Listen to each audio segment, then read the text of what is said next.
Hi students, welcome to the part 2 of atoms and nuclei. Just now we have discussed the Einstein's energy mass equal to mc square, mass energy equivalence.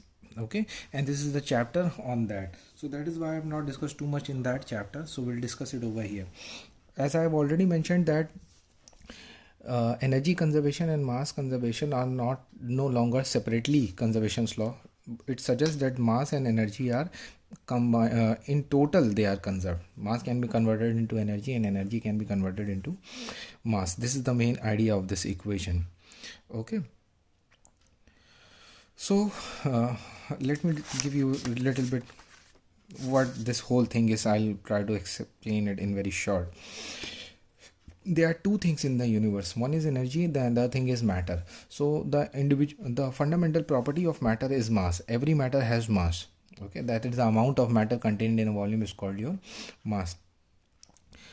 But a matter or a mass can have the energy due to its position, its configuration. For example, this piece of cube could be having some energy when I hold it up, and it is having some potential energy. When it falls down, it converts into kinetic. If I throw this thing, it has a kinetic energy. But any substance or any mass, any substance cannot have an energy due to its mass. Earlier picture, ये earlier picture थी कि मास की वजह से वो energy नहीं आती. Energy क्या होती है? Ability to do work. वो पोजीशन, कन्फिग्रेशन, स्टेट की वजह से आ सकती है. But earlier it was considered that mass की वजह से एनर्जी नहीं है. But after the theory of relativity many thing has been changed. This was the most revolutionary theory of the Einstein. It says that every substance has energy due to its mass also. उसका result था, ये theory इस पर नहीं थी, उसका result energy theory of relativity का result ये आता है कि सब्सटेंस के अंदर एनर्जी उसके मास की वजह, उसके रेस्ट मास की वजह से भी एनर्जी है. ठीक है. और इसका दूसरा, I'll try to picturize this equation into many other forms. एक तो ये standard form equal to delta E is equal to delta M C square, ये तो आप देख ही चुके हैं. ठीक. दूसरा ये है कि अगर सिस्टम में किसी बॉडी को आप मास, सपोज ये बॉडी है, इसका मास m है, अगर इसको हीट कर दें, that means you supplied the energy and E is equal to M C square. तो कितना मास आपने इसको सप्लाई कर दिया? E is divided by C square.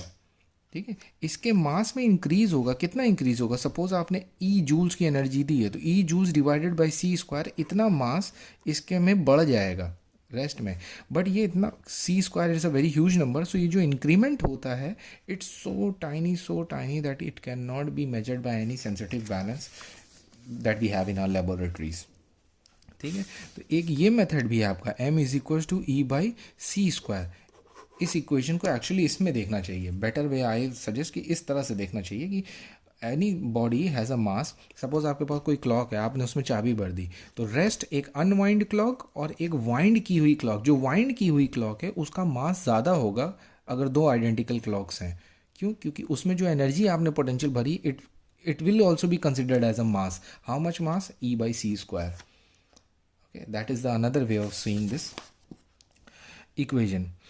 So rest all this page, energy can be converted, the total mass and energy of the universe is conserved. I have already taught you. And earlier what I have said, that mass can be converted into energy and energy can be converted into mass. ये दोनों चीज़ हमें किसी एक experiment में या result में atomic level के phenomena में देखने को मिलती है. When energy gets converted into mass, it is called pair production. Pair production एक एक्सपेरिमेंट है, एक रिजल्ट आपको मिलेगा, एक फिनोमिना है. और जब मास कन्वर्ट होता है एनर्जी में, it is called pair annihilation, and that is what we are going to see. Okay, pair production and pair annihilation. I hope the page is in the center. Yes, it is in the center. What is the pair production? When a gamma ray photon, when a gamma ray, how I make the gamma? When a gamma ray photon, okay, gamma ray photon falls on a heavy nucleus. ये atom हो गया, उसका कोई nucleus है, किसी heavy substance का massive nucleus के पास. If this gamma ray photons falls on the nucleus of a heavy nucleus, say some nucleus of a substance absorbed by some heavy substance, means lighter elements नहीं, of a higher atomic number के elements जो होंगे, heavy substances should be, उस पे अगर fall करता है तो some of the nucleus of that substance will absorb this energy. किसकी एनर्जी? जो फोटोन पड़ रहा है, फोटोन का एक पार्टिकल आ रहा है, ये न्यूक्लियस पे गिरता है, न्यूक्लियस उसको एब्जॉर्ब करेगा और दो पार्टिकल्स क्रिएट करता है, beta zero minus one plus beta zero plus one. ठीक, ये ज़ीरो क्या है? मास नंबर होता है ना, that means it is producing an electron whose mass is almost negligible but with a minus sign with a plus sign.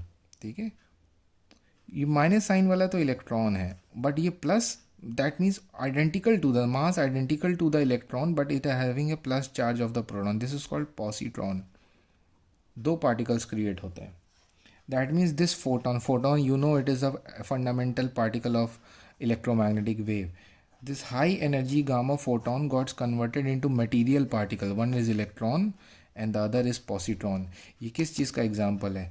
Energy converting into mass. It is called pair production. Got it? A matter antimatter kind of thing is happening over here. You can see this is gamma ray photon. It is shown like a wave because it is a energy falls on a this nucleus. Okay, this falls on a nucleus. And what happens? Two particles is created. ये photon ख़त्म हो गया, ये गायब हो गया और किस में कन्वर्ट हो गया? पॉसिट्रॉन और इलेक्ट्रॉन में कन्वर्ट हो गया। ठीक है, according to the fulfilling this equation, E equal to mc² equation को फुलफिल करते हुए, आइंस्टाइन की इक्वेशन के अकॉर्डिंग हर सब्सटेंस का उसमें एनर्जी तो होती है, that is a different thing, state की वजह से, पोजीशन की वजह से, कन्फिग्रेशन की वजह से, बट इट ऑल्सो सेज कि रेस्ट मास, कोई मास अगर रेस्ट में है तो रेस्ट मास की वजह से भी एनर्जी होगी। कितनी है? उस एनर्जी को कहते हैं E nought, that is m0c²। Every substance due to its mass, उसका मास कन्वर्ट किया जा सकता है ना एनर्जी में, तो उसके पास किसी तरह की उस एनर्जी को हम कहते हैं rest mass energy. Got it? अब हम क्या देखना चाहते हैं, ये एग्जाम्पल आपको दिख रहा है, कौन से पार्टिकल्स क्रिएट हुए हैं? एक प्रोटॉन और एक इलेक्ट्रॉन क्रिएट, सॉरी पॉसिट्रॉन और एक इलेक्ट्रॉन क्रिएट हुआ है। ठीक है, तो हम देखना चाहते हैं कि इस एक इलेक्ट्रॉन की रेस्ट मास एनर्जी कितनी होगी। For that we know that the rest mass of each of electron and positron is how much? 9.1 into 10⁻31 kg, ये इलेक्ट्रॉन का मास होता है। ठीक है, इतने मास को जब c² से मल्टीप्लाई करते हैं तो कितनी एनर्जी मिल रही है? 0.51 mega electron volt. That means this one electron, this beta particle, this electron and this positron, their mass is equals to 0.51 mega electron volt, MeV। यहाँ कितने क्रिएट हो रहे हैं? एक इलेक्ट्रॉन क्रिएट हो रहा है पॉसिट्रॉन, तो 0.51 plus 0.51 means almost little bit above 1 mega electron volts और 1.02 I think, yes 1.02 mega electron volt. ठीक है, मेगा इलेक्ट्रॉन 1.02 MeV। इस पे प्रोडक्शन की प्रोसेस में कितने एनर्जी क्रिएट, मतलब रेस्ट मास क्रिएट हुआ है ना, मैटर क्रिएट हुआ है, उसकी एनर्जी अगर उसके मैटर के जो मास है उसको एनर्जी में कन्वर्ट करते हैं तो इतना आता है। That means the photon which created these two particles +1 and beta -1, the energy of this photon must be greater than this thing, 1.02 mega electron volt. जो फोटोन इनको क्रिएट कर रहा है उसकी एनर्जी कम से कम 1.02 होनी चाहिए। इससे कम एनर्जी का फोटोन होगा तो इनको क्रिएट ही नहीं कर पाएगा। ठीक है, so photon, gamma ray photon having energy above 1.02 mega electron volt only can create these pairs of positron and electron। अगर इससे कम this photon of gamma ray जिसकी एनर्जी जो है 1.02 MeV से कम है, वो कभी पेयर प्रोडक्शन नहीं करेगा, वो फोटो इलेक्ट्रिक इफेक्ट और क्वांटम इफेक्ट क्रिएट करेगा। It will not create a pair production.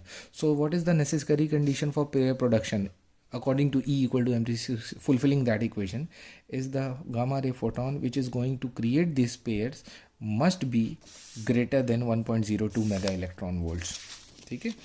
अब इसी का रिवर्स जो होता है वो पेयर एनाइलेशन. अगर ये इलेक्ट्रॉन पॉजिट्रॉन पास आ जाए तो ये गायब हो जाते हैं, इनका मास ख़त्म हो जाता है और एनर्जी में बदल जाता है. Gamma photon, 2 gamma photon create होते हैं. मैं पूरा डिटेल नहीं बता सकता, बट हाँ शॉर्ट में बता रहा हूँ.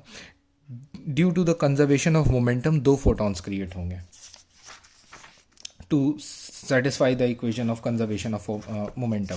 आप ये भी पूछ सकते थे कि फोटोन जो है डायरेक्टली कैसे नहीं, क्यों नहीं कन्वर्ट हो जाता इसमें पॉजिट्रॉन इलेक्ट्रॉन में, हैवी न्यूक्लियस की क्यों जरूरत है. There also due to the conservation of momentum we require an heavy substance, a nucleus of heavy substance. Okay, it has a much depth explanation, not in the syllabus. One more thing, if the suppose 2 mega electron volts का gamma ray photon आता है, ठीक है, 2 mega electron volts का, तो 1.02 तो use हो गई, बीटा पार्टिकल बन गए, पॉजिट्रॉन इलेक्ट्रॉन्स बन गए, बाकी बची कहाँ गई. The rest of the energy will be converted into kinetic energy of these two. ठीक है. और जो एनर्जी बची इनको मिल रही है वो इक्वली डिस्ट्रीब्यूट नहीं होगी. पॉजिट्रॉन को ज़्यादा मिलेगी, क्यों? क्योंकि न्यूक्लियस से पॉजिटिव रिपल्शन है और इलेक्ट्रॉन बेचारा खींच लिया जाएगा वापस. So the more than half energy will be given to the positron. कौन सी? The kinetic one. Mass defect पे आते हैं भाई, बहुत इंटरेस्टिंग चीज़ होने वाली. इसके बाद हम लोग पढ़ेंगे बॉम्ब बनाना. Nuclear bomb we are going to study in the very next subsequent. This mass defect and binding energy, these two topics we are going to discuss. What is the mass defect? Before diving into this whole calculation, अब इसमें जहाँ जब ये पूरी calculation बताना है, m लिखा होगा, m का मतलब है मास, और उसके सफिक्स में अगर n लिखा मास ऑफ न्यूट्रॉन, ई लिखा है तो मास ऑफ इलेक्ट्रॉन. ठीक है. कैपिटल एन लिखा तो मास ऑफ न्यूक्लियस. समझ में आ रहा है? M means mass of neutron, electron, total nucleus. This is what. M upon alpha लिखा है तो अल्फा पार्टिकल का mass. This is what we are going to use. अब क्या कर रहे हैं? न्यूक्लियस बना रहे हैं. अब अपने दिमाग में पिक्चर करिए आयरन मैन मूवी की तरह, in which the Tony Stark has created that nucleus, a new substance. He synthesized a new substance. I think in Iron Man 2. Okay, I cannot discuss it over the video too much. Suppose you are a scientist and you are going to create a nucleus. For that you will be filling this space less than 10 to the power minus 15 with protons, neutrons sequence. ठीक है. 1 2 3 4 5 6. ठीक है. 6 particles आप यहाँ पे fill करोगे. इनका मास major किस में किया जाता है? यूनिफाइड एटॉमिक मास यूनिट में. प्रोटॉन का मास कितना? 1U. न्यूट्रॉन का भी कितना है? 1U. तो कितने पार्टिकल्स आके? They are 1 2 3 4 5 6. They are 6U. The total mass of this nucleus is 6U. ठीक है. इतना होना चाहिए. हर एक आपने 6 पार्टिकल्स लेकर के न्यूक्लियस बनाया, बट रियलिटी में इस टोटल न्यूक्लियस का जो मास आता है that is m capital N, वो लेस देन 6U आता है. It is a reality, is an experimental experimental fact that the mass of the nucleus is always less than the mass of those particle when they are added individually. आपने क्या किया? Infinity से proton को पकड़ पकड़ के लाया और एक साथ जोड़ दिया न्यूक्लियस के अंदर और कहा कि अब तुम यहीं रहो, you are going to form a nucleus. ठीक है. आबादी बसा रहे हो आप. So obviously they are going to repel. Proton क्या करता है? रिपेल करता है ना. तो कहेगा हम कैसे रह लें? when they come close together less than 10 to the power minus 15, some of the mass vanishes. इनका कुछ मास गायब हो जाता है और किस में बदल जाता है? एनर्जी में बदल जाता है. That energy is liberated. और इसकी वजह से ये प्रोटॉन और न्यूट्रॉन्स के बीच में एक अट्रैक्शन क्रिएट होता है जो उनको बांध के रखता है 10 to the power minus 15 range के अंदर. और इस फोर्स को कहते हैं स्ट्रॉन्ग न्यूक्लियर फोर्स. इसकी रेंज जो है that is 10 to the power minus 15. That means nuclear का साइज अगर 10 to the power minus 15 metre से इंक्रीज हो तो ये जो फोर्स था जो सबको बांध के रखा है उसकी रेंज से बाहर जाने लगेंगे, तो that why nucleus become unstable and becomes radioactive. That is a whole topic for the radioactivity. But क्योंकि न्यूक्लियस पढ़ा रहे हैं तो I can want to discuss this thing. What is mass defect? The change in the mass or the difference in the mass when the mass of the individual, that is the mass of the particles, okay, mass of the particles, that is say mass number minus mass of the nucleus. ये मैंने अपने form में equation लिखी, book वाली अभी हम लिखते हैं. क्या है? मास ऑफ इंडिविजुअल पार्टिकल्स जोड़ लिया आपने, उसमें से न्यूक्लियस का एक्चुअल मास जो है, जो एक्सपेरिमेंटल वेरीफाइड है, उसको माइनस करेंगे तो हमें कुछ मास मिलता है. इतना मास गायब है, कमी है. ठीक है, इस कमी को कहते हैं मास डिफेक्ट.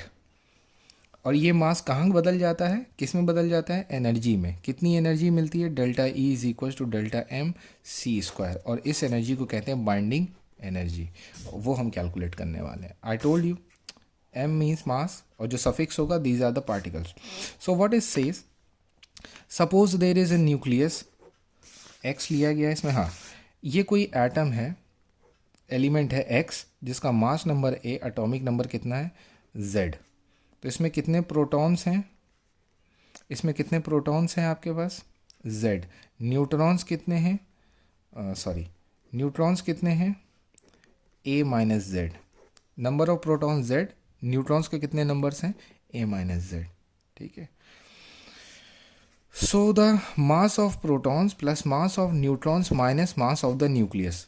इसमें जितने मास, कितने प्रोटॉन्स हैं? मास of z protons minus plus mass of a minus z neutrons. देखिए क्या कर रहे हैं हम लोग, ये कर रहे हैं मास ऑफ प्रोटॉन्स कितने हैं? z times mp. z means atomic number, mass of proton, plus a minus Z. Total mass number में से प्रोटॉन्स निकाल दोगे, जैसे यहाँ पे 6 टोटल मास नंबर a है, एटॉमिक नंबर कितना है? 1 2 3. निकाल देंगे तो कितने न्यूट्रॉन्स मिले? 3. So mass of proton plus these are the number of neutrons, mass of neutrons minus mass of nucleus. ये इतना मास गायब हो जाता है and appears as a delta M. और किस में कन्वर्ट होता है? That is going to convert into energy. वो एनर्जी कैसे निकालोगे? Delta M into C square, which is liberated during the formation of the nucleus. Okay, it is due to this energy, है ना, न्यूक्लियस इज बाउंड टुगेदर. अब आपको nucleus को वापस अगर तोड़ना है तो इतनी ही एनर्जी जो है आपको लगानी पड़ेगी to break the nucleus into protons and neutrons aligning. This is called the binding energy of the nucleus. ठीक है, ये जो मास डिफेक्ट की वजह से बाइंडिंग एनर्जी है, that is called the binding energy of, because it is binding it up. और अगर आपको तोड़ना है तो फिर से इतनी एनर्जी दे के उसको तोड़ना पड़ेगा. Now but we are going to derive this binding energy. We are going to derive this binding energy. और ये चैप्टर बहुत इंपॉर्टेंट है बिकॉज इसी बाइंडिंग एनर्जी के बेस पे हम बॉम्ब का क्रिएशन करेंगे, न्यूक्लियर बॉम्ब का फाउंडेशन पड़ेगा. तो how to calculate the binding energy? Mass defect, delta M is the mass defect into C square. Mass defect क्या होगा? Number of protons, mass of the total protons in the nucleus plus mass of the total neutrons in the nucleus minus the mass of the total nucleus and whole thin bracket C square. Delta में आपने यहाँ create किया. ठीक. अब problem ये है कि मास of nucleus जो है वो नोन नहीं है. किसी भी सब्सटेंस का, भाई आपको एटम का मास पता रहता है ना, एटम का मास पता रहता है. ठीक, एटम में भाई अब ये न्यूक्लियस है तो इलेक्ट्रॉन्स भी आ जाते हैं, ये न्यूक्लियस है तो इलेक्ट्रॉन्स भी आ जाते हैं. हमें टोटल एटम का मास पता है, न्यूक्लियस का नहीं पता है. तो न्यूक्लियस का मास कैसे निकलेगा? टोटल एटम के मास में से इलेक्ट्रॉन का मास माइनस कर देंगे तो हमें न्यूक्लियस का मास मिल जाएगा. So what is this thing?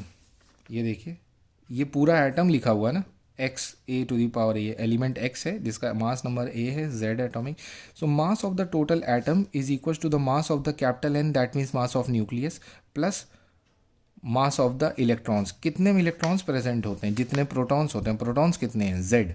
तो z times mass of electrons.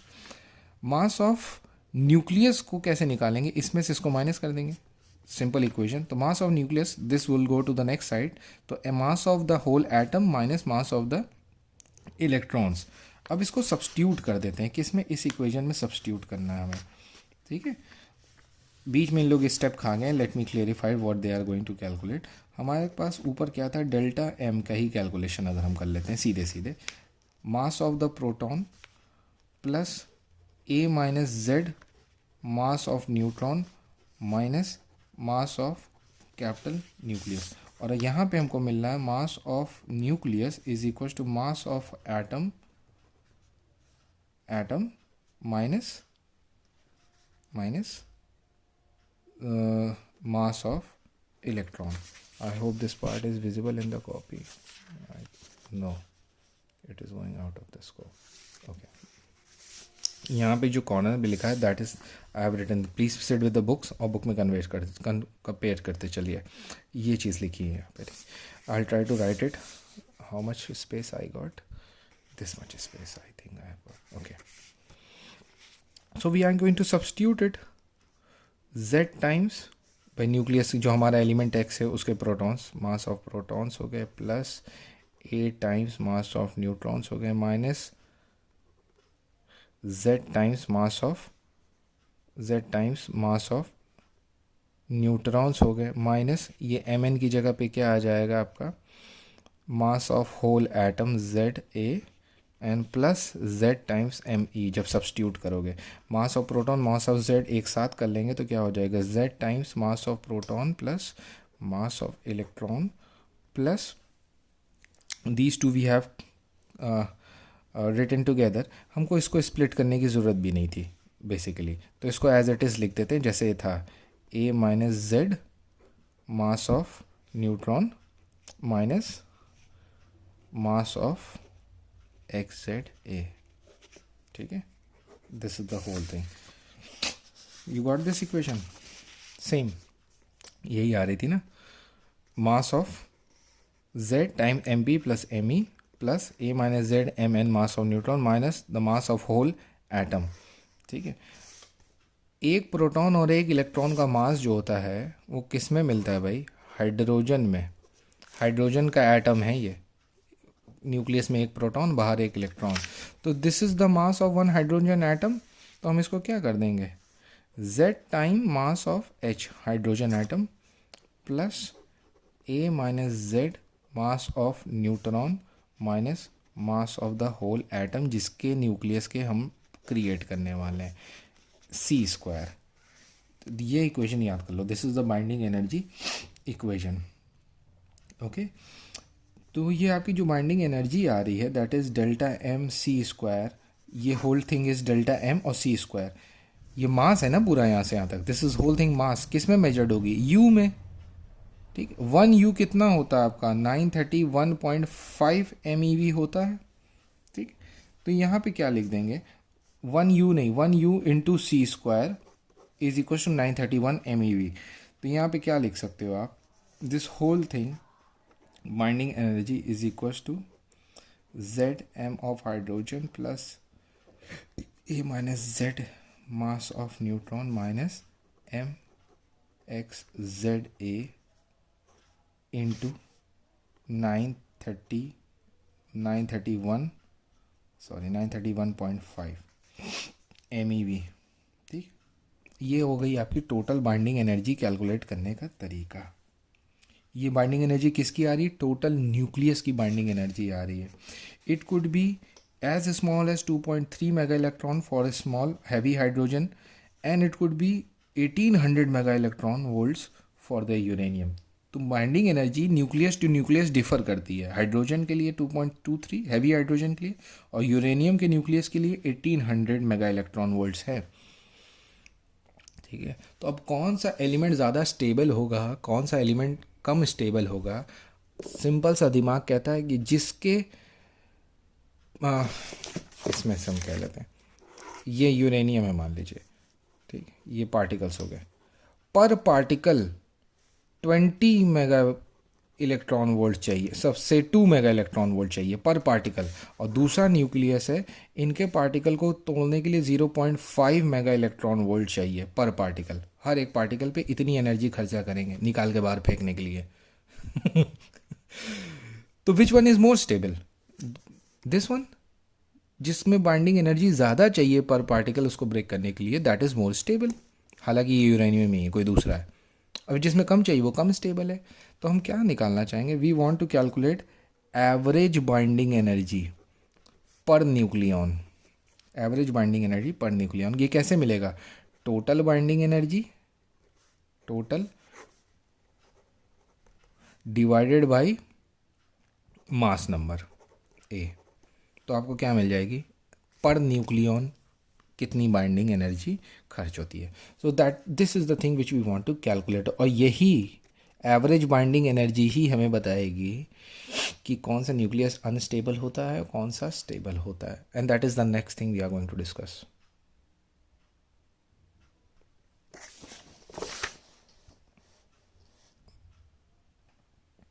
Now this is we have discussed the average binding energy per nucleon.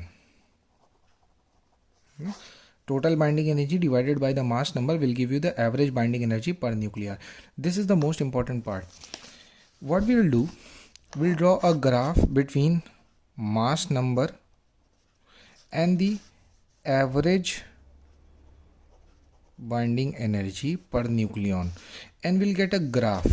ठीक है, that means we'll take a different nucleus of different mass number. That means starting from 0 तो होगा नहीं, but from 1 to this, see 20 40 60 we get a graph.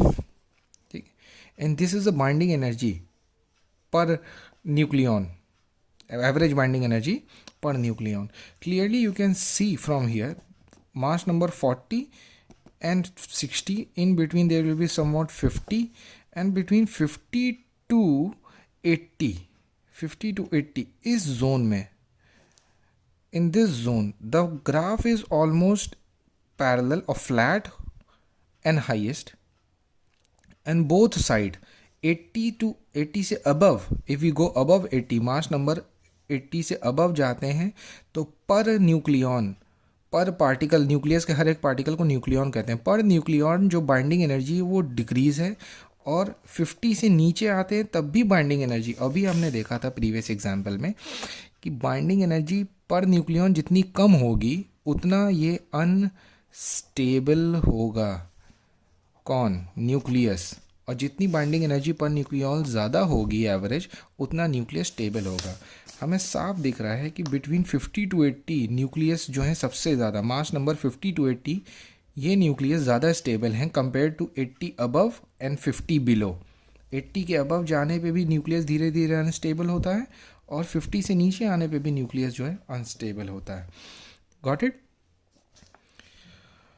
Okay, there are some calculations is showing the curve has almost flat maximum 50 to 80। ठीक, 50 to 80 के बीच में binding energy कितनी है, 8.5 mega electron volt है somewhat.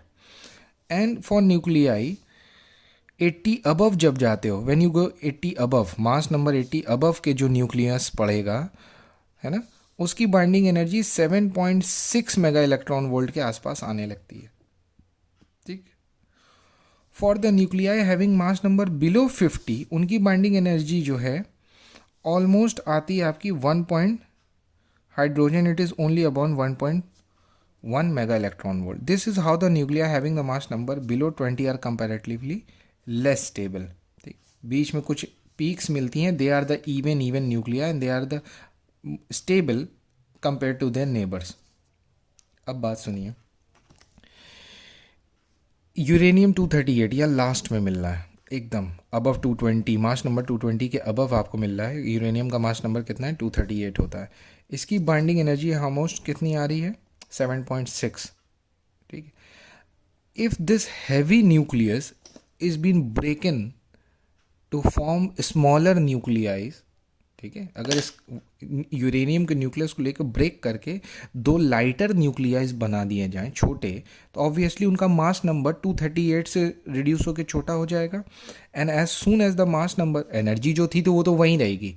ठीक है, एनर्जी जो थी, जब आपने उसको ब्रेक करके छोटे न्यूक्लियस में बदल दिया तो दैट एक्स्ट्रा एनर्जी, अब binding energy clearly you can see, if you break up the nucleon, see it is if the very heavy nucleus be split into two lighter nuclei near the flat, यहाँ से break करके कितने range का nucleus बनाना चाह रहे हैं, mass number 50 to 80 के बीच का न्यूक्लियस बनाना चाह रहे हैं curve, then binding energy per nucleon will increase हो जाएगी। भाई ऐसे अभी समझ लीजिए आप, टोटल मनी 100 लोगों में डिस्ट्रीब्यूट, आपने हटा करके 20 लोग कर दिया तो पर न्यूक्लियन बढ़ गई कि नहीं, इवन एक्सेस होने लग गई, कितना 1 mega electron volt, hence energy will be release in this process. तो ये एनर्जी कहाँ निकल जाएगी भाई, जितनी चाहिए उससे ज़्यादा जा रही है तो कहाँ चली जाएगी आपकी, रिलीज हो जाती है, क्योंकि फ्लैट कर्व के पास कितनी बाइंडिंग एनर्जी होनी चाहिए, I shown you 8.5, got it. तो whenever the heavy nucleus is been broken into lighter, energy liberate होती है। अब ध्यान से समझिए, न्यूक्लियर बॉम्ब के अंदर कभी भी टोटल मास ख़त्म नहीं किया जाता है। If you have this that total mass is been converted into energy, no, ठीक है। हम मास को अभी तक किसी तरह डिस्ट्रॉय नहीं कर पाए। what we are doing, we are not converting the total mass into energy. What we are doing, we are liberating the binding energy which is already present in the nucleus. The binding energy present in an unstable nucleus, we are just making that binding energy to be released, and that is being liberated in a nuclear fission. इस fission ये क्या है, breaking हो रही है, this is called fission. Similarly lower जो होंगे, likewise the lower elements mass number 50 below 20 0 to 10, इनको जब फ्यूज़ करके हैवी न्यूक्लियस बनाया जाए तब भी इनकी बाइंडिंग एनर्जी इंक्रीज होकर लिबरेट होगी, बट इस बार कहीं ज़्यादा लिबरेट होगी। सी, ठीक, लोअर में कितनी, किस रेंज में पहुंचा रहे हैं, यहाँ से लिबरेट करके 50 की जोन में पहुंचा रहे हो 1.1 से। So again there is a very huge amount, that is why the fusion bombs are more destructive and more energetic than the fission bomb. Okay, this is all about your binding energy, mass, defect, energy equivalence, and I try to describe this mass. So next topic we'll discuss about the fission and fusion. Okay, and some the requirement of the fission bomb chain reaction. What are the requirements? Okay, thank you. We'll meet in part 3 very soon.